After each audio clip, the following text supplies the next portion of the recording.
Está começando agora mais um Papo com Rinaldi, e esse especial. Afinal, camarada Mal, meu primeiro convidado presencial no canal. Mal, muito obrigado pelo convite, aliás, por ter aceitado o convite de participar desse papo. Fico muito feliz de estar recebendo você no meu canal. O Mal, que é uma lenda viva do punk rock e um dos caras mais gente boa que a gente tem na cena aí. Mal, eu vou começar direto. Afinal, eu acho que você já recebeu essa pergunta alguma vez na sua vida, ao longo dos seus 38 anos de Garotos. Mas como que surgiu o Garotos? Um dia você acordou e falou assim, quer saber, eu vou montar uma banda. E o nome Garotos? Quem foi que deu esse nome? Como que surgiu a ideia do nome? Bem, então, em 1982 eu havia terminado a minha primeira banda, que era o Submundo, né? A banda acabou se desfazendo e tal. E na época o Mauro comprou uma guitarra e tal, e a gente começou a brincar na garagem da casa dele. O Mauro é o primeiro guitarrista da gente. Daí a gente teve a ideia de montar uma banda. Isso era 82 e tal. A primeira coisa que nós pensamos, mas qual o nome da banda, né? Daí ficamos pensando, fizemos aquela lista enorme de nomes, né? Os nomes mais absurdos, tal. Daí até que a gente chegou à conclusão que Garotos Podres era um nome ruim o suficiente, né, para uma banda punk, né? E foi o que nós escolhemos. Então essa é a história verdadeira, a história real.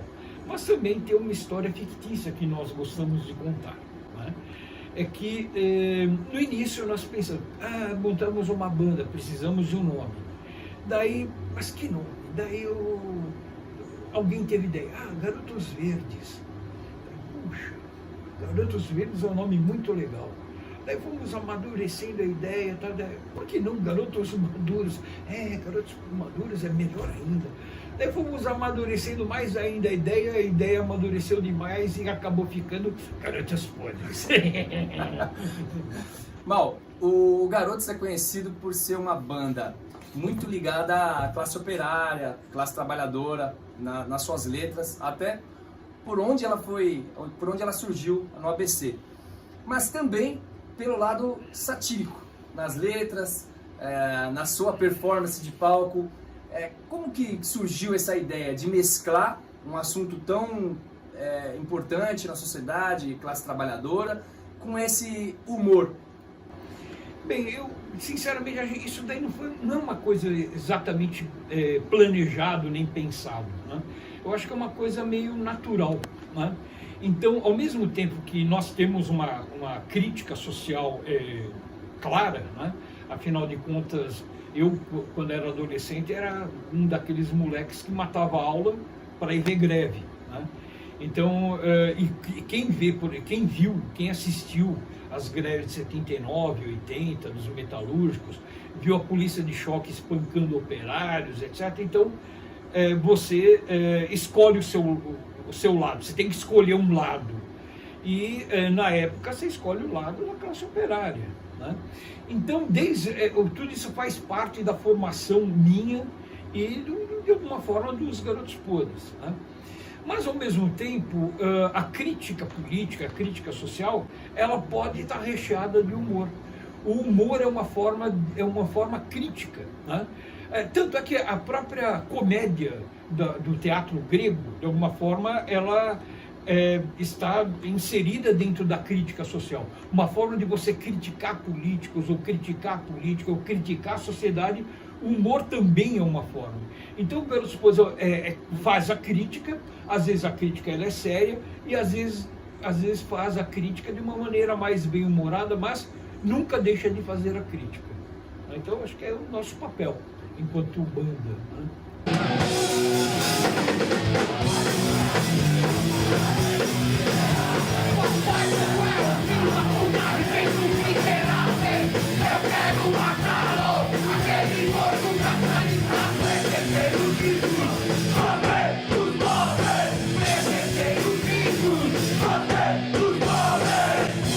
Mal, após o rompimento do Garotos Podres em 2012, a história todo mundo já sabe, você seguiu seu caminho com o satânico Dr. Mal, né, os Espiões Secretos.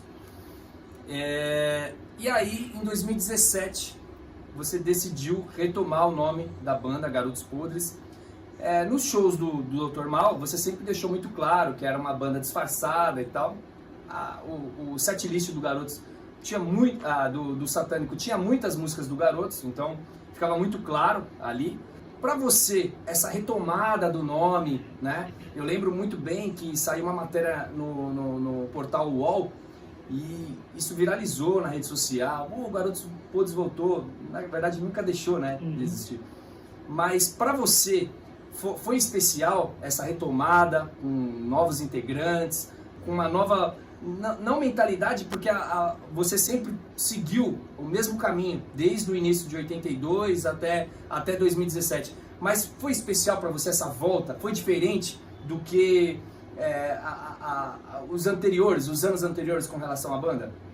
Olha, Garotos Podres sempre teve uma série de problemas internos na banda. Eu não vou entrar em detalhes, né? Mas só para dar um exemplo para a gente entender, né?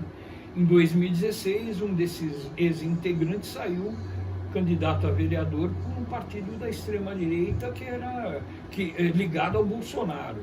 Entende? Então, por aí a gente vê que o convívio não se tornou impossível, né? As divergências de concepção da vida, do mundo, da sociedade se tornaram muito incompatíveis, não tinha como. Né? Então o rompimento de 2012 foi uma coisa que infelizmente aconteceu, mas era inevitável. 2 integrantes tentaram continuar o Garotos, tentaram se apropriar do nome, né? E montaram um projeto. O grande problema é que eles passaram a usar o nome Garotos Podres. Então eu, que havia fundado a banda, né, de alguma forma fiquei num dilema. Como que eu vou continuar com a minha banda e vai ter 2 bandas com o mesmo nome, né? Daí, em função disso, eu acabei criando um nome secreto, que é o Satânico Dr. Mal e os Espiões Secretos, que na verdade é a identidade secreta dos Garotos Podres. E nós começamos a tocar usando esse nome, mas tocando as músicas dos Garotos, né? O setlist dos Garotos, então era Garotos Podres com um outro nome, né? Felizmente, né, os 2 integrantes acabaram dando com burros na água, porque não tem como os caras continuar como Garotos Podres sendo bolsonaristas, você entende, né? Então o público não aceitou isso e tal. Eles pararam ainda em 2014, daí que nós fizemos, né? Demos um tempo, né? Continuamos a usar o nome o Satânico Dr. Mal, os Espiões Secretos, até que eles anunciaram oficialmente que haviam encerrado o projeto, né, deles, e daí nós resolvemos revelar a nossa verdadeira identidade secreta. Então, os órgãos de inteligência do Ocidente capitalista ficaram apavorados quando descobriram que o mal do Satânico Dr. Mal dos Espiões Secretos e o mal dos Garotos Podres eram a mesma pessoa. Donald Trump ficou apavorado quando descobriu que o mal, na verdade, era o mal. Né? Então, em 2017, nós retomamos o nome, o Satânico Dr. Mal, retomamos o nome Garotos Podres, né? E o que é interessante, o nosso setlist é o mesmo, você entende? O que mostra que, na verdade, nós nunca paramos, os Garotos Podres nunca pararam, né? Retomar o nome, de alguma forma, é preservar uma história. Eu acho que isso que é o importante. Porque Garotos Podres é uma banda que tem uma história, uma banda que tem 38 anos de existência, o que não é pouco, né? E de repente existiam pessoas que estavam levando o nome Garotos Podres para a lama, né?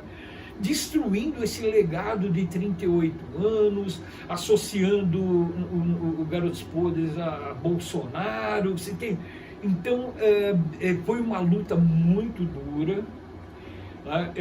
Basta dizer que eu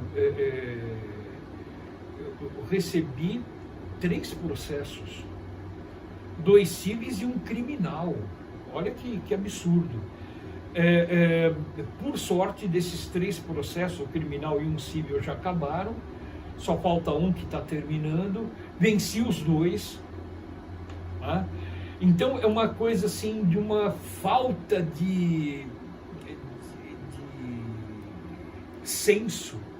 Por exemplo, eu fundei a banda em 1982. O Leandro Ciorra Ferreira, que foi baterista, ele entrou na banda em 1997, 15 anos depois. Durante o tempo que ele esteve na banda, o Leandro nunca compôs nada, nem letra, nem música, o que não é nenhum absurdo. Ele cumpria a sua função de baterista, cumpria bem, tranquilo. Mas é um cara que entrou na banda 15 anos depois de ter sido fundada. Mas isso não o impediu dele tentar registrar o nome Garotos Podres como sua propriedade. Então o processo dele, quem não acredita, basta ver o processo dele no processo administrativo, né? Ele pedindo o registro do nome Garotos Podres como sua propriedade. Então tem coisas assim que são muito tristes, entende? Nesse rompimento. Não foi um rompimento qualquer. Foi uma coisa que envolveu muita coisa triste, tipo esse que eu estou relatando, do cara querer se apropriar do nome, me processar em 3 processos, sabe?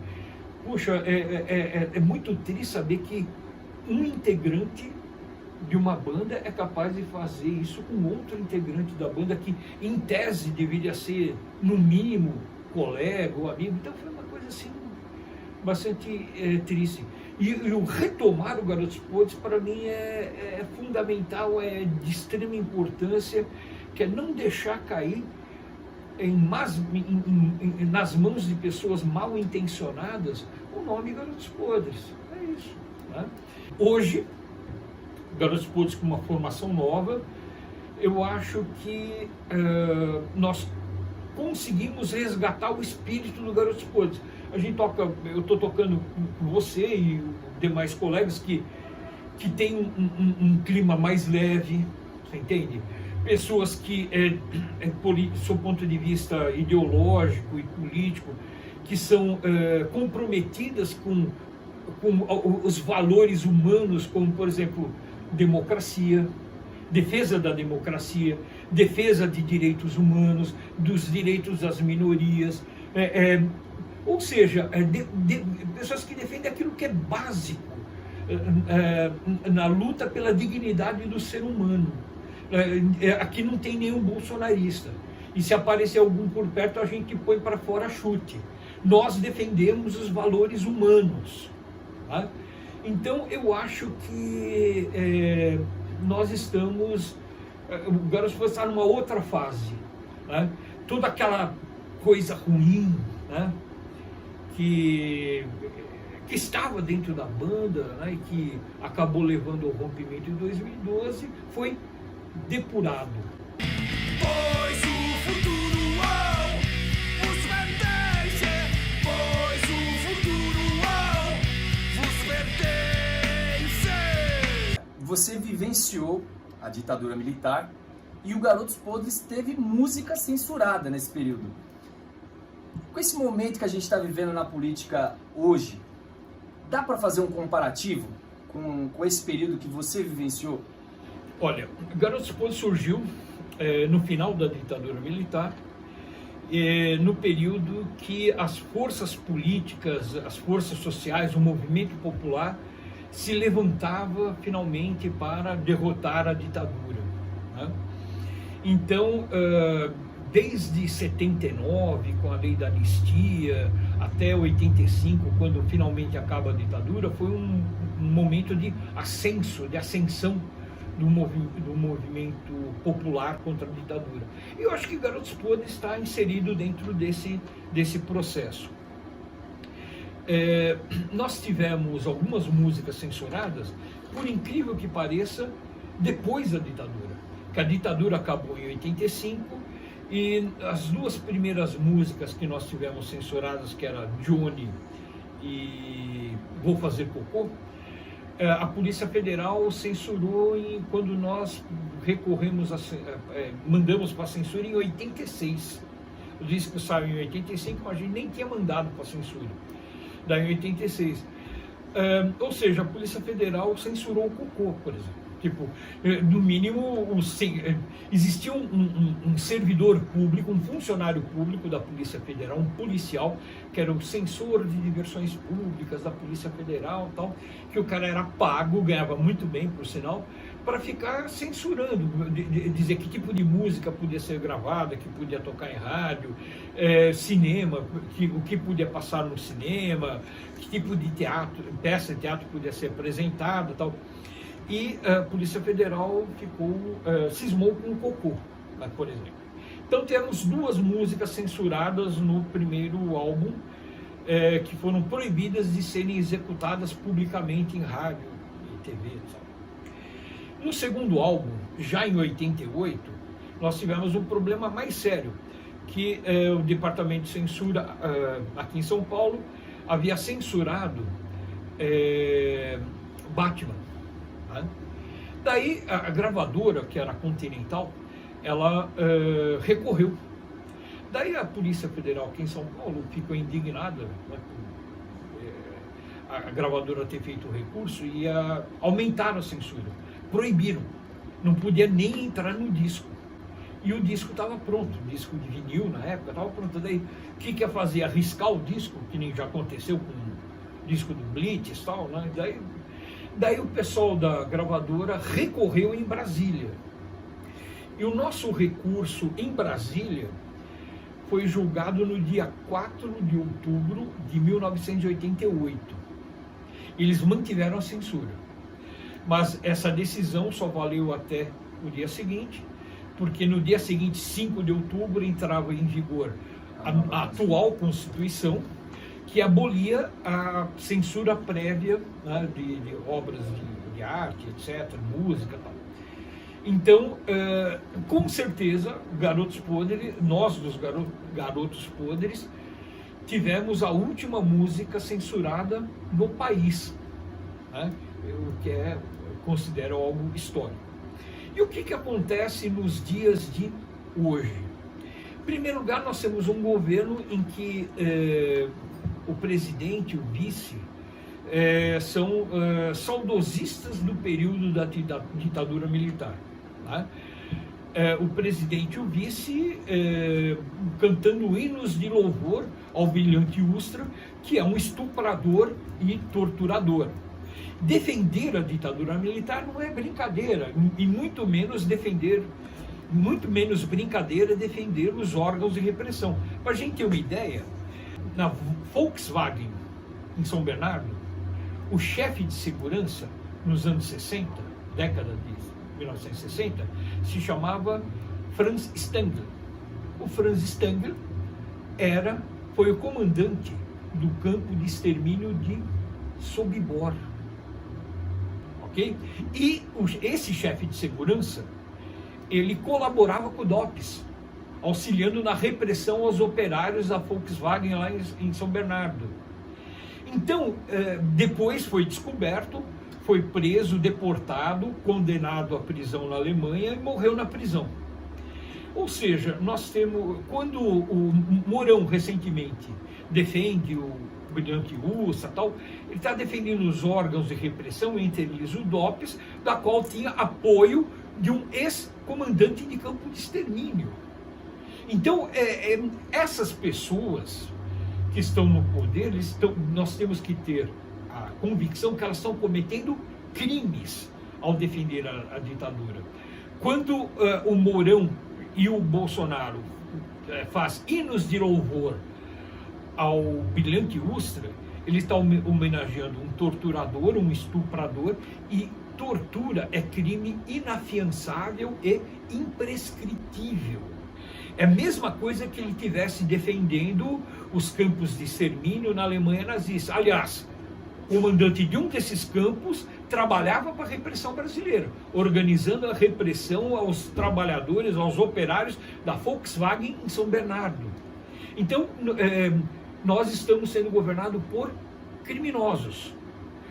O Brasil, digamos assim, entramos nessa crise quando um deputado chamado Jair Bolsonaro, por ocasião do impeachment da Dilma, foi em plenário e defendeu um torturador publicamente e não saiu da Câmara algemado. Foi aí que o Brasil começou a mergulhar nessa tragédia que nós estamos vivendo.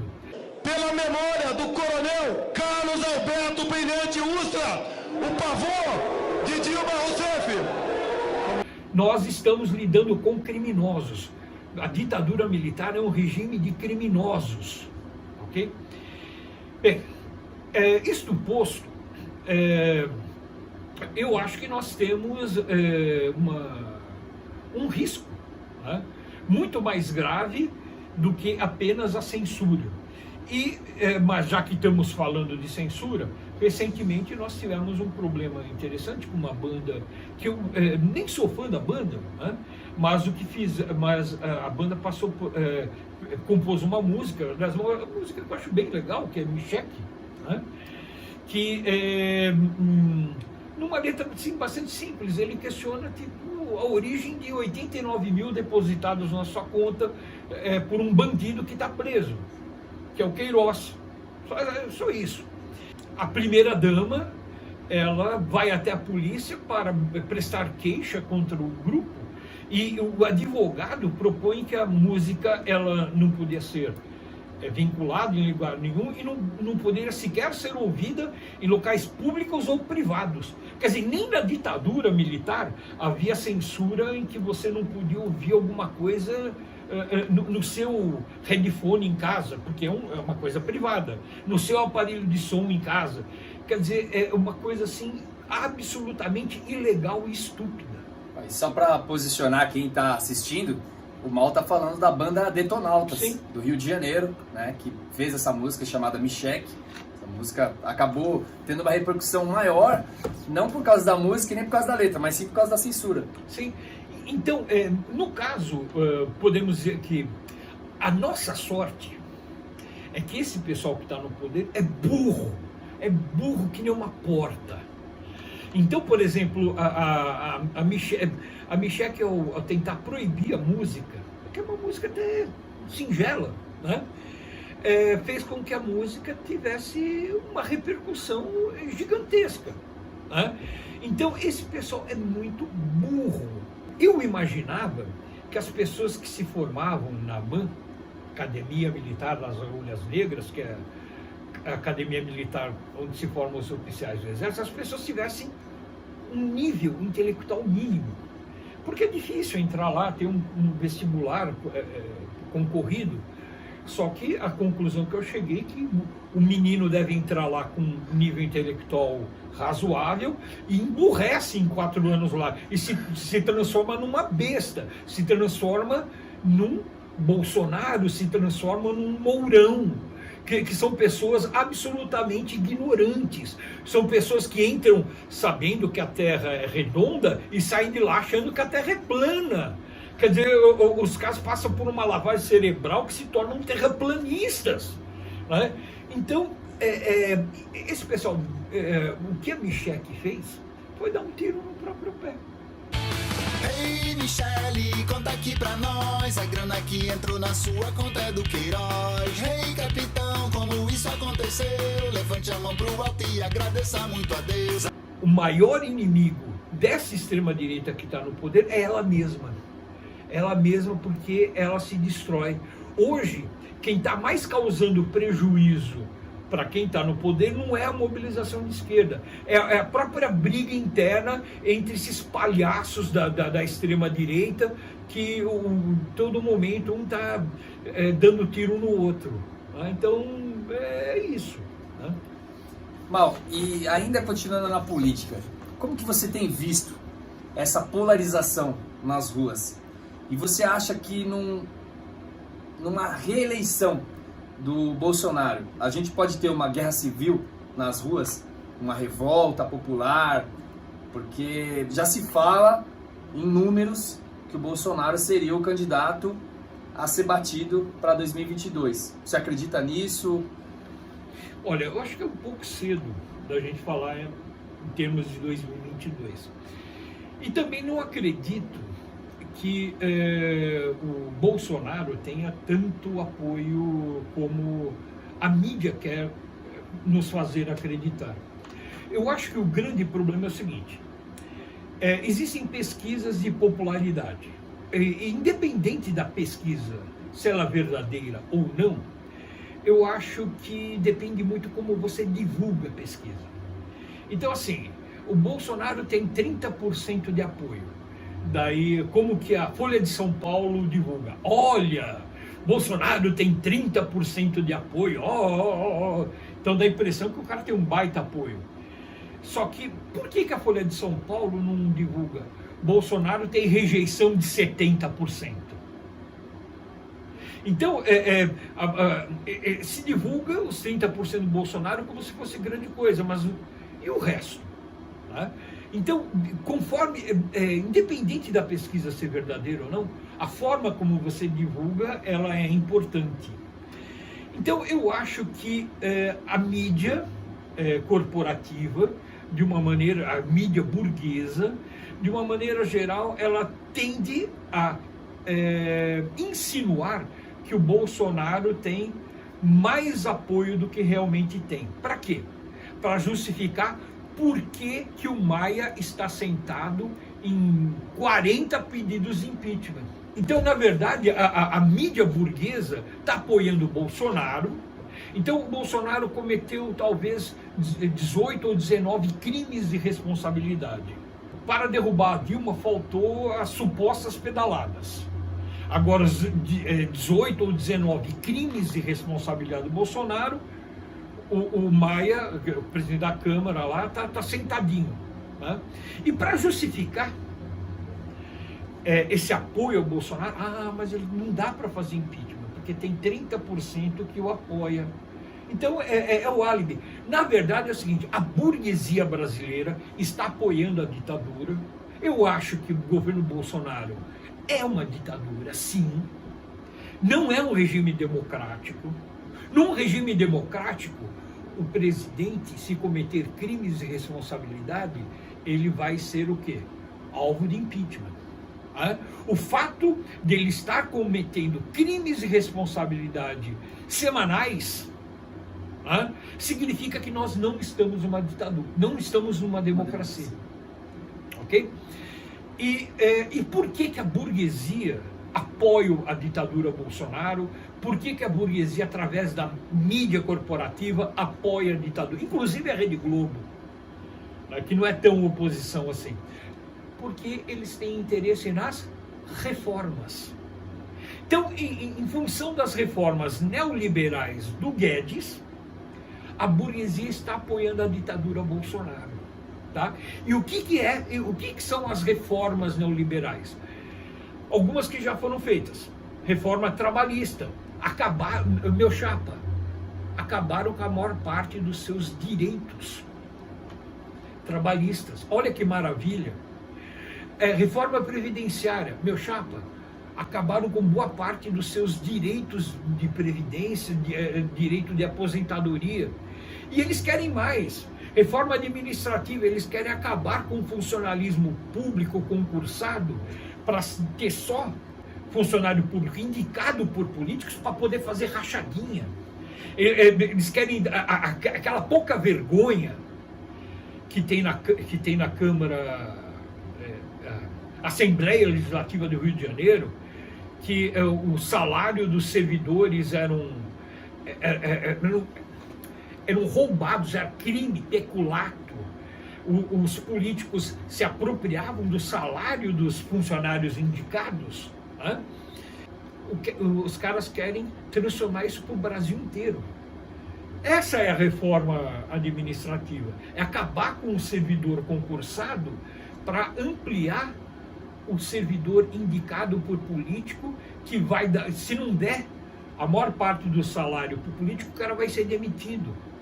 Ou seja, os caras querem acabar com o serviço público. Outra coisa, o pessoal fala em privatização. Eu não gosto da palavra privatização. A palavra correta é desnacionalização. Porque esses bandidos que estão no poder querem privatizar várias empresas, inclusive a Petrobras, que é a mais estratégica delas, para que o capital internacional se aproprie das riquezas do país. E por que eles fazem isso? Porque eles recebem esses palhaços que estão no poder, esses bandidos que estão no poder, eles vão receber o valor da corretagem. Eles vão, digamos assim, vender as riquezas do povo brasileiro e quem está no poder vai receber a sua comissãozinha. Né? Isso daí é privatização, que eu chamo de desnacionalização das empresas brasileiras. Né? E o que é pior, né? Tudo isso sendo feito por um governo que se diz patriota. Olha que maravilha, né? Patriotas que entregam as riquezas do país para o capital internacional. Muitos deles são militares, que deveriam ser patriotas, mas que na verdade são totalmente subservientes ao exército dos Estados Unidos. Né? Hoje, no Brasil, nós não temos um exército nacional. O que nós temos são tropas de ocupação a serviço do imperialismo estadunidense. Muito parecido com, por exemplo, o exército do Vietnã do Sul, na época da Guerra do Vietnã, que era um exército totalmente subserviente e comandado pelos Estados Unidos.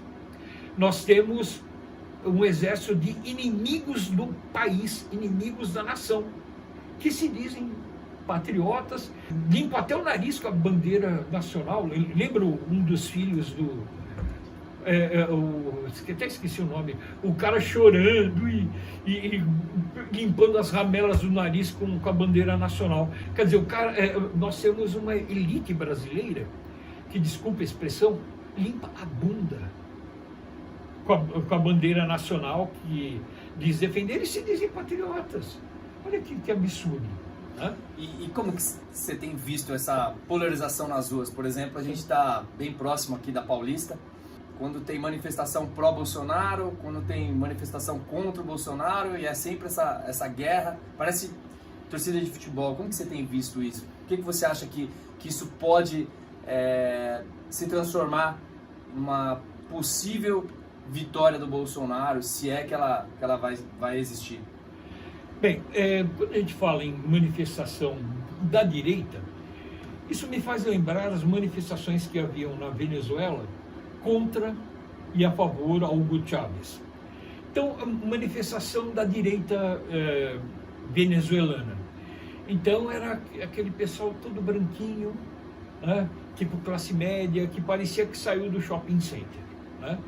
As manifestações pró-Hugo Chávez, todo aquele pessoal com cara de brasileiro, né? Tipo, pessoal, cara de povo, tipo, cara branco, negro, mestiço, aquela multiplicidade, né, tal. Aqui no Brasil eu acho que é muito parecido. Né? Quando a gente vê manifestação da direita na Paulista, aquele pessoal de camisa amarela, tal, o que nós vemos? Esse pessoal branquinho, né?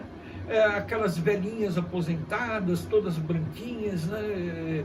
Com camisa tal, não representam o povo. Quando você vê a manifestação contra o impeachment da Dilma, manifestações contra a prisão do Lula, você vê o quê? O povo. Você vê a cor do povo. A cor do povo é essa multiplicidade. Né? A cor do povo é esse país mestiço que nós temos. Então é o seguinte, não tem como essa elite triunfar, ok? A única forma dessa elite se manter no poder é através da violência, né? E para isso que tem os aparatos repressivos, né, para manter essa classe dominante no poder. Mas mais cedo ou mais tarde eles serão derrotados. É uma questão de tempo. Essa extrema-direita, ela tem provocado a violência, né? Atualmente é uma violência muito mais simbólica, que está na internet, nas redes sociais, tal. Esperamos que a violência não vá para as ruas.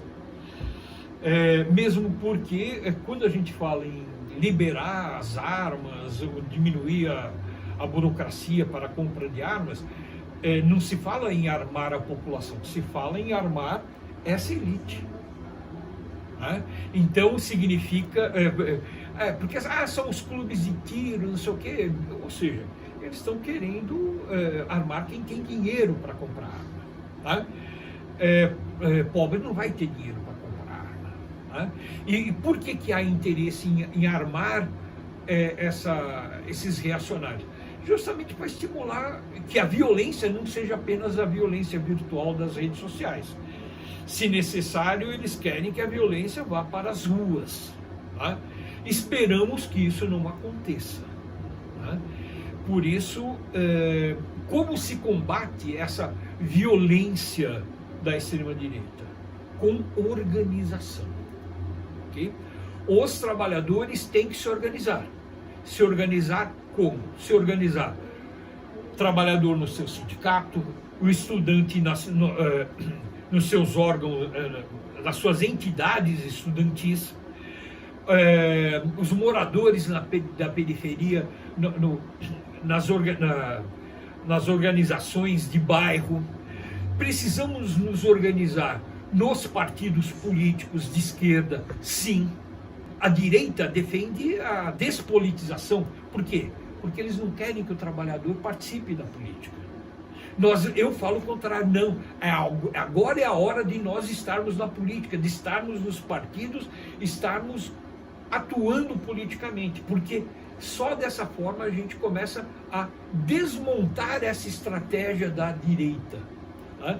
Temos eleições agora, temos eleições em 2022, é muito importante que as pessoas tenham claro o que é direita.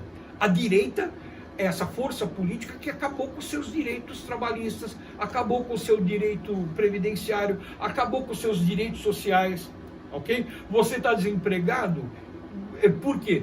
Porque elegeram um governo que é antipovo, e a direita é o triunfo dessas forças políticas contrárias ao povo. Então nós precisamos, não interessa qual corrente de esquerda, nós precisamos saber quem está do nosso lado. E quem está na nossa trincheira, lutando pelos valores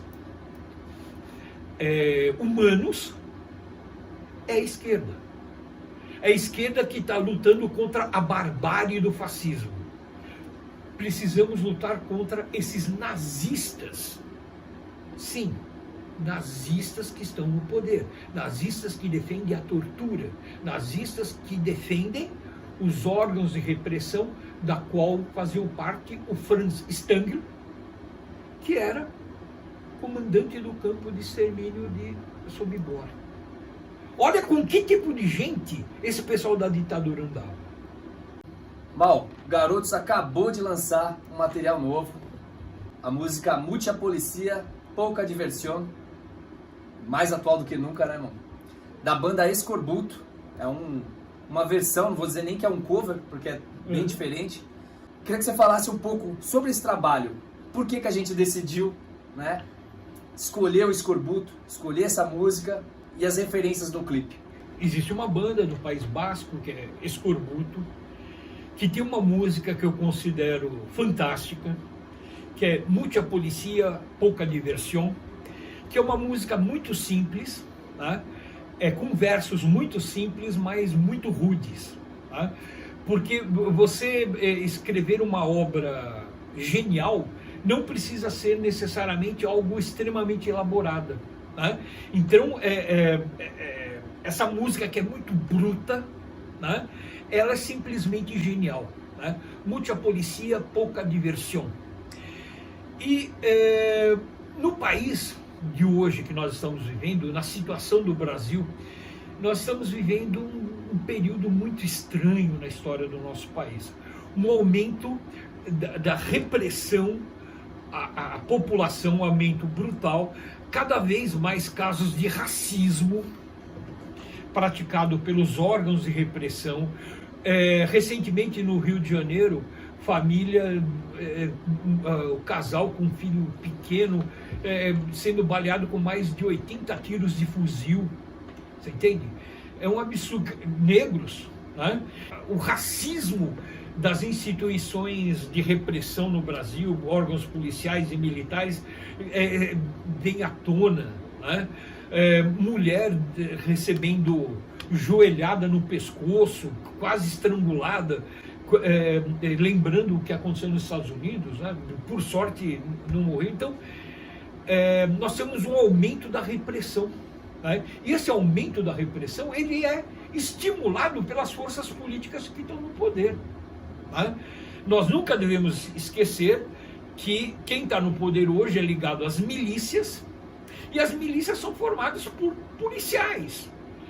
A maior parte deles expulsos da polícia, porque ladrões, corruptos, traficantes que entram para as milícias. Mas essas milícias têm pontos de contato com quem está nativa dentro da... né?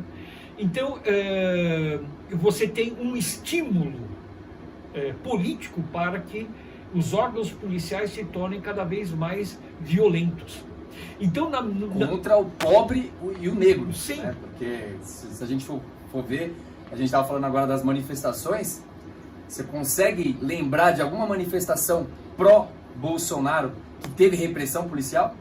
Não, inclusive é até interessante, as manifestações pró-Bolsonaro são manifestações ilegais, porque são manifestações que defendiam o fechamento do Congresso, fechamento do Supremo Tribunal Federal, defendiam a ruptura da legalidade, o golpe de Estado e tal. Então são manifestações ilegais e eram apoiados pela polícia.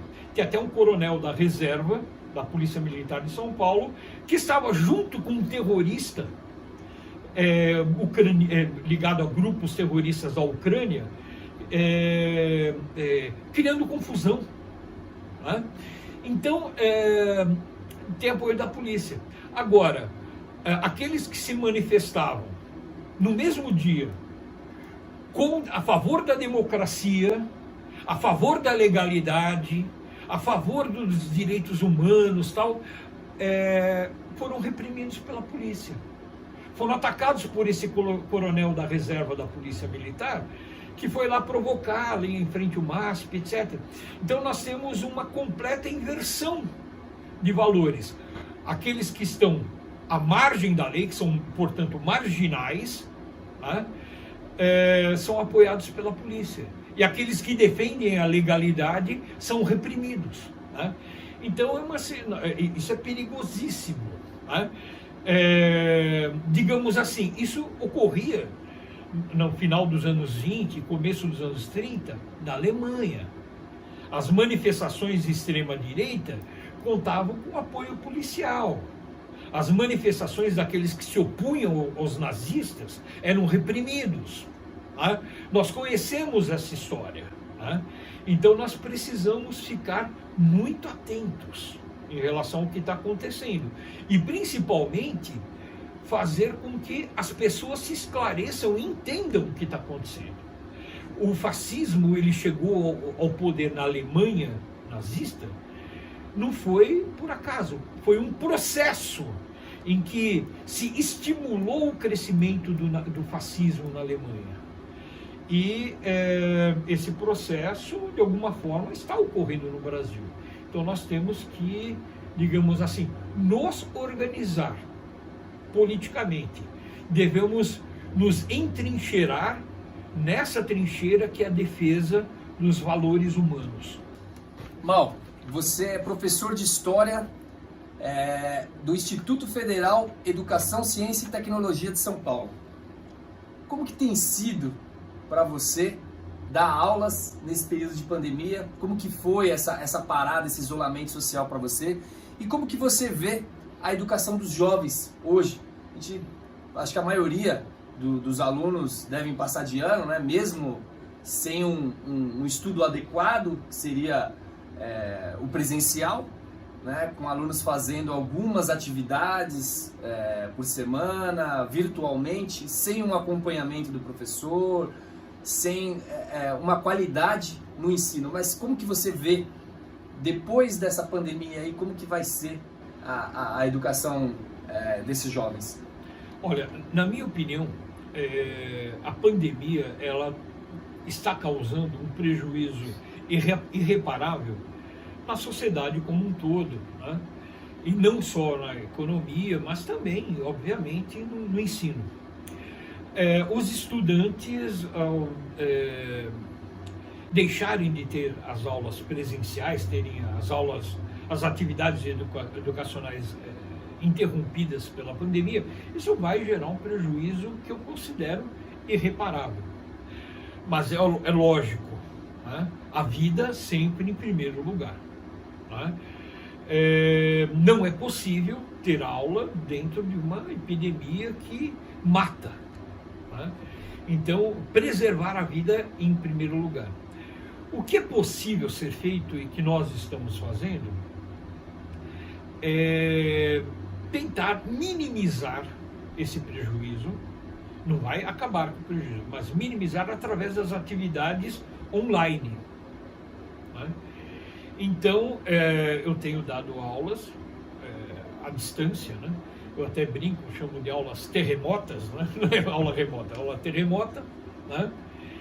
E, por sorte, na instituição que eu trabalho, os estudantes, eles são estudantes excepcionais, eles são muito bons, são estudantes muito interessados e se interessam pelas aulas mesmo diante de todas as dificuldades que são inerentes a esse trabalho que depende de uma tecnologia.